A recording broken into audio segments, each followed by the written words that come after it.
और अगर आपकी इंडिया पाकिस्तान में कंपनी नहीं है और आप चाहते हैं आप शेंजन वीज़ा अप्लाई करें, और मुझे समझ नहीं आती सियालकोट गुजरात के लोग ना 40-50 लाख रुपया हंस के दे देते हैं एजेंट को, और देखें आपका 10 लाख के अंदर अंदर काम सारा हो रहा है और वो भी जेन्युइन। कवर लेटर में आप क्या लिखते हैं, कवर लेटर में आपको सेंड भी कर दूंगा जिन लोगों को चाहिए हुआ, और आपने किन किन कंट्री का वीज़ा अप्लाई करना है। तो जी ये मेरी वीडियो है फ्रेश पासपोर्ट वालों के लिए, इंडिया पाकिस्तान नेपाल बांग्लादेश से। आपको किसी को पैसे नहीं देने और 10 लाख में आपका शेंजन का वीज़ा लग जाएगा, और ये पैसे भी आपने अपने ऊपर ही लगाने हैं। अगर आप ये मेरी वीडियो आराम से देख लेते हैं, ये 5 से 6 मिनट की वीडियो आपकी ज़िंदगी बदल सकती है। वरना जनाब टवाडा भी जरा पासपोर्ट है ना, इंडिया पाकिस्तान में रह रह के घूम घूम के एक्सपायर हो जाना है। तो आराम से ये वीडियो देखें और कुछ नहीं करना आपको, सिर्फ आपको ये काम करने हैं जो मैं आपको सिंपल से बताने लगा हूँ। और आपको 40-50 लाख एजेंट को देने की ज़रूरत नहीं है, 10-15 लाख भी देने की ज़रूरत नहीं है। और ये वीडियो अभी आपके लिए। सबसे पहले आपको बता दूँ कि आपके पास एक पासपोर्ट होना चाहिए। अगर पहले तो आपका पासपोर्ट नहीं है तो वांजिया जानो पहले अपना पासपोर्ट बनवाओ, ठीक है। तो जो ही आपका पासपोर्ट बनता है, और समझ लें अगर आप अपना वो पासपोर्ट किसी इंडियन, पाकिस्तानी, नेपाल, बांग्लादेश किसी एजेंट को देते हो तो वो आपका 1 साल खा लेता है और आपसे 2-3 लाख रुपया भी ले लेता है, और बाद में आपका वीज़ा भी नहीं लगता, और वो 2 से 3 लाख रुपया भी वो आपका ज़ाया हो जाता है और बहुत मुश्किल से आपको मिलता है, और स्कैम ही स्कैम होता है। तो आपने इन सारे झंझटों से, सारी परेशानियों से आपने छुटकारा आप चाहें तो अपना सकते हैं कि वही पैसे जो हमने एजेंट को 10 लाख, 20 लाख, 30 लाख देने थे, वो पहला काम ये है कि आपने अपने बैंक अकाउंट में डिपॉजिट करवा देने हैं।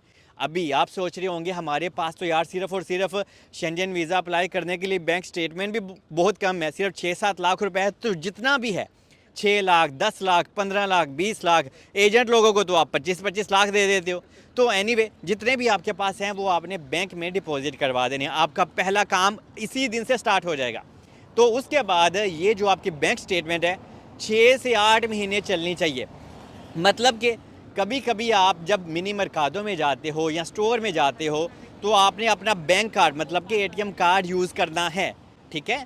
और कभी आपने उसमें डिपॉजिट करवा दिया और कभी थोड़ा सा निकाल लिया, क्योंकि जब आपकी ट्रांजैक्शन होती है ना बैंक में, और आप जब भी वीज़ा अप्लाई करते हो तो जो एम्बेसडर होता है ना वो देखता है आपकी बैंक स्टेटमेंट, यार वाकई ये इंसान यहाँ पे रहता है, इसके पास बैंक स्टेटमेंट है, इसके पास सब कुछ है, खर्चा पर्चा भी करता है और डिपॉजिट वगैरह भी अपने बैंक में करता है। तो इसके बाद सेकंड क्या है, सेकंड ये है कि भाई आपने इस बैंक स्टेटमेंट को 6 से 8 महीने कैरी ऑन रखना है, और इसके बाद आपने अपना शेंजन वीज़ा अप्लाई करना है। लेकिन इस बीच में आपने क्या करना है, इस बीच में सिर्फ आपने अपना 2 कंट्री का विज़िट करना है।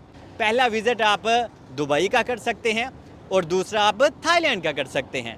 और इन दोनों विजिट में आपका खर्चा कितना आ जाएगा, ज़्यादा भी आया तो आपका जनाब 8 लाख पाकिस्तानी रुपया आ जाएगा, और अगर मैं इंडियन की बात करूं तो आपका 4 से 5 लाख रुपया खर्चा आ जाएगा इन दोनों कंट्री का विज़िट करने पे। और इसका फ़ायदा आपको ये होता है कि थाईलैंड एक ठीक ठाक कंट्री माना जाता है, और जब आप ऐसी जगहों पे ट्रैवल करते हो ना तो यार आपकी जो पासपोर्ट होता है ना उसकी जो वर्थ होती है वो थोड़ा सा स्ट्रॉन्ग हो जाता है। मतलब कि एम्बेसडर को लगेगा जब भी आप वीज़ा अप्लाई करोगे, इस बंदे को तो शौक है, ये कभी दुबई जाता है, कभी तुर्की जाता है, कभी वियतनाम जाता है, कभी थाईलैंड जाता है, तो वाकई यार इसको शेंजन का भी वीज़ा एक दफ़ा मिलना चाहिए, इसको मौका देना चाहिए, क्योंकि ये इसकी प्रोफाइल ही टूरिस्ट की है। तो आप प्रॉपर एक विजिटर शो होते हो, समझ आई। तो सिर्फ आपने ये 2 से 3 कंट्री का विजिट करना है। अगर आपके पास 3 कंट्री के लिए पैसे नहीं है तो 2 ही कंट्री का कर लें। तो समझ ले 2 कंट्री का आपने विजिट किया और 5 लाख रुपया आपका लग गया। और उसके बाद अभी भी आपके अकाउंट में जो आपने डिपॉजिट करवाया था, अगर 6 लाख भी है, 10 लाख भी है, लोगों के पास तो आजकल थोड़ा ज़्यादा ही होता है, 20-25 लाख होता है और ज़्यादा, जितना ज़्यादा आपका बैंक स्टेटमेंट है, बैंक बैलेंस है, उतना ज़्यादा आपको प्लस पॉइंट होगा शेंजन वीज़ा अप्लाई करने के लिए और शेंजन वीज़ा हासिल करने के लिए। और आप स्टार्टिंग में 2 से 3 लाख रुपया किसी से, अपने रिश्तेदार से लेके भी अपने बैंक में डिपॉजिट कर सकते हो, लेकिन याद रहे कि आपने उसको 8 महीने से पहले निकालना नहीं है। अगर आपका कोई रिश्तेदार इतनी मदद कर दे तो समझो वो वाकई आपका रिश्तेदार है, वरना तो सिर्फ वो आपको चाहता ही नहीं है कि यार ये बंदा बाहर टुर जाए और वहाँ पे जाके पैसे शैसे कमाए। और मुझे समझ नहीं आती सियालकोट गुजरात के लोग ना 40-50 लाख रुपया हंस के दे देते हैं एजेंट को, और देखें आपका 10 लाख के अंदर अंदर काम सारा हो रहा है और वो भी जेन्युइन, तो पता नहीं आप क्यों एजेंट लोगों के पास जाते हो, मुझे समझ से मैं बाहर है यार। और जो अगर आप स्टूडेंट हो और फिर भी शेंजन वीज़ा अप्लाई करना चाहते हो, तो आप अपने पेरेंट्स की, माँ बाप की भी बैंक स्टेटमेंट यूज़ कर सकते हो, आपको कोई मसला नहीं। और अगर आप कोई इंडिया पाकिस्तान में कोई जॉब कर रहे हो और आपको वो जो सैलरी है ना, एक काम यहाँ पे आपने करना है, अपने बॉस को बोलना है कि जितनी भी आपको सैलरी आती है, 40,000 50,000 जितनी भी आती है, वो आपके अकाउंट में ही आए। क्योंकि जिस इंसान की सैलरी आती है ना उसके अकाउंट में, तो ये आपके लिए बहुत ही बड़ा प्लस पॉइंट होता है, क्योंकि एम्बेसडर देखता है सारी चीज़ें आपकी कि वाकई यार ये बंदा वहाँ पे पाकिस्तान इंडिया में जॉब कर रहा है और इसके बैंक में डायरेक्ट पैसे भी जा रहे हैं और इसके पास थोड़ा सा बैंक बैलेंस भी है और ये सारी चीज़ें अच्छे से मैनेज कर सकता है। और अगर आप चाहते हो कि आप अपनी ट्रैवल हिस्ट्री भी ना बनाओ और पहली दफ़ा में आपको वीज़ा मिले, तो जनाब एटलीस्ट आपके जो अकाउंट में जो पैसे होने चाहिए ना, वो 40 से 50 लाख की आपकी बैंक स्टेटमेंट होनी चाहिए और आपकी इंडिया पाकिस्तान में कोई कंपनी होनी चाहिए, क्योंकि आप फिर दिखा सकते हो, अपने कवर लेटर में लिख सकते हो, आप अपनी कंपनी के डॉक्यूमेंट्स भी लगा सकते हो कि हाँ मैं यहाँ पे ये कंपनी रन कर रहा हूँ और मेरे पास ठीक ठाक 50 लाख 60 लाख 1 करोड़ जितने भी आपके पास पैसे हैं।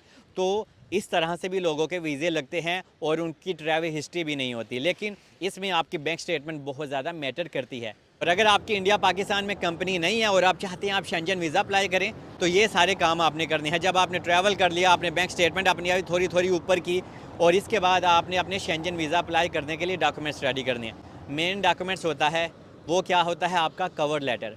कवर लेटर में आप क्या लिखते हैं, कवर लेटर में आपको सेंड भी कर दूंगा, जिन लोगों को चाहिए हुआ वो मैं आपको फ्री ऑफ कॉस्ट सेंड भी कर दूंगा।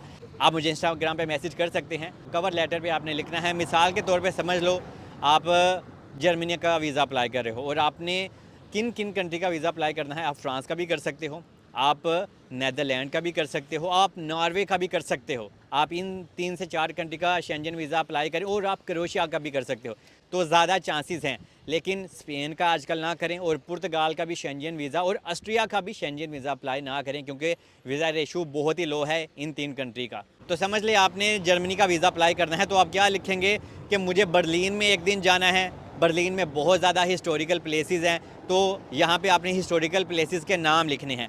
और जब भी आपने शेंजन वीज़ा अप्लाई करना है ना, तो शॉर्ट टर्म के लिए करना है, ये ना हो आप 1 महीने के लिए कर दें।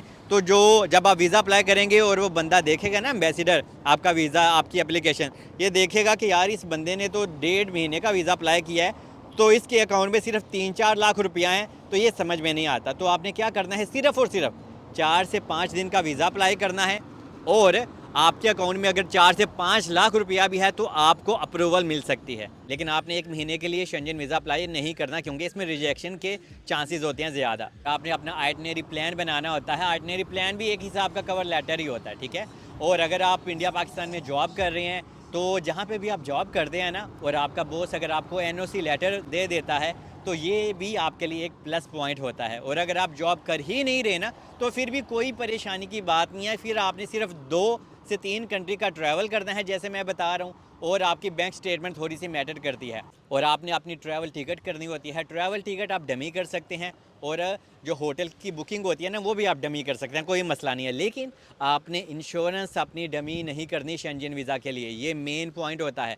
अगर आप 1 हफ़्ते का प्लान कर रहे हो या 10 दिन का, तो 10 दिन की आपकी जो इंश्योरेंस है ना, हेल्थ इंश्योरेंस जिसको आसान लफ्ज़ों में, तो वो आपकी पक्की होनी चाहिए और सच्ची होनी चाहिए। और कुछ लोग यहाँ पे बैंक स्टेटमेंट फेक बना लेते हैं बैंकों से या इधर उधर करके, 40-50 लाख रुपया नज़र आ रहा होता है, तो आजकल वो इंक्वायरी भी करते हैं कभी कभी। तो आपने ऐसा काम नहीं करना, जितनी भी है वो जेन्युइन और रियल आपकी होनी चाहिए, तो इससे आपको फ़ायदा होता है। आप अपने साथ अपना PCC भी लगा सकते हो, पुलिस क्लियरेंस सर्टिफिकेट भी लगा सकते हो। और आपने सिर्फ सिंपल ये वाले डॉक्यूमेंट्स रेडी करने हैं, ये मैं ऊपर स्क्रीन के ऊपर लगा भी दूंगा आपकी हेल्प के लिए। तो एक एक करके आप ये डॉक्यूमेंट्स रेडी करें और अपना शेंजन वीज़ा अप्लाई करना है। अगर आपकी कोई कंपनी है, तो आपकी कंपनी के अगर आप टैक्स पे करते हो, तो वो डिक्लेरेशन भी आपने साथ लगानी होती है, अपनी कंपनी के डॉक्यूमेंट्स भी साथ लगाने हैं। और कभी भी आपने जल्दी नहीं करनी, जैसे कि ये लड़की जल्दी कर रही है, ये जल्दी जल्दी में अपनी ट्रेन छुटवा लेगी, तो आपने जल्दी का काम शैतान का, आराम से करें।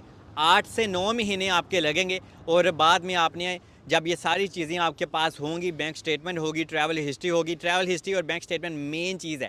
जब आपकी ये हो जाए ना, उसके बाद शेंजन वीज़ा आप अप्लाई करें, तो मैं जनाब 110% कह सकता हूँ आप भी यहाँ पे आ जाओगे। और कभी मेरी तरह आके दूसरों को बता रहे होगे यार शेंजन वीज़ा हासिल करना तो कोई गल ही नहीं सी, असी एवं एजेंटा 40-50 लाख रुपया देने सा। बाकी मैंने आपको सब कुछ गाइड कर दिया है। होप कि आपको मेरी चीज़ समझ में आ गई है। बाकी अगर मैं कुछ मिस कर गया हूँ, आप कमेंट्स में लिख सकते हैं, कोशिश करूँगा उसी टॉपिक के ऊपर मैं वीडियो बना दूँ। अपना बहुत ख्याल रखें, और शेंजन वीज़ा हासिल करना अभी बहुत आसान है।